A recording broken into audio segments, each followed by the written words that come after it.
Hey guys, Ash here. The original 360 went down well, really well, and I still consider it to be one of the best designed watches, not smartwatches, but watches around. Even though people lamented the apparent flat tire, it allowed it to reach a design unlike other smartwatches. And that flat tire remains in what is overall a refined design. This is the 42mm version. The noticeable change here are the addition of lugs. This isn't purely visual, it also enhances the usability. As a direct consequence, changing straps is now easier than ever and doesn't really require you to almost break your watch.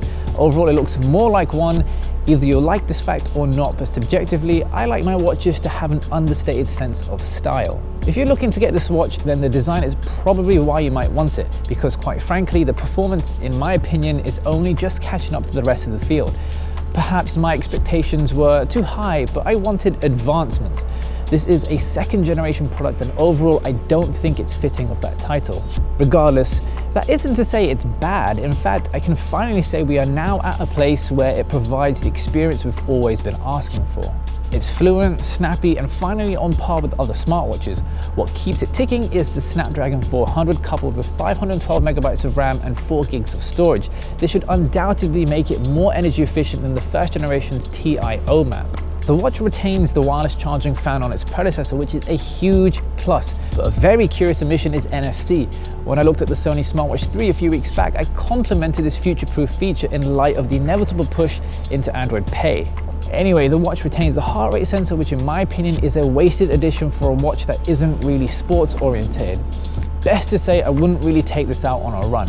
The battery on the 42mm version totals in at 300 milliamps compared to the 400 of the 47.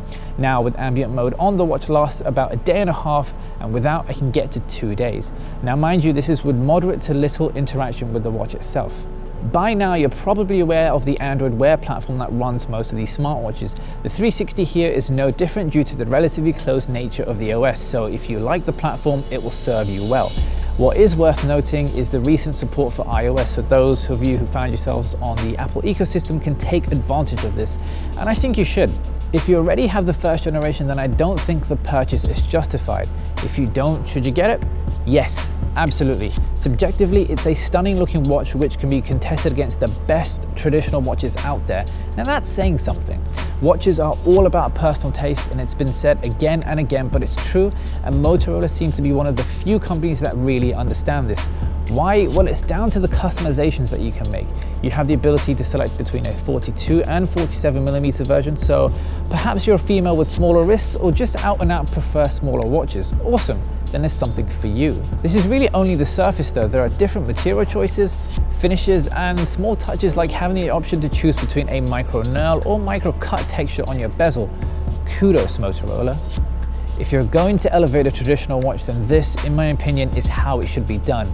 When you can go about your day and people compliment your watch only to find out it's something from the future, well then I think you've succeeded. As always guys, thank you for watching and the support. Take it easy, and I'll see you soon.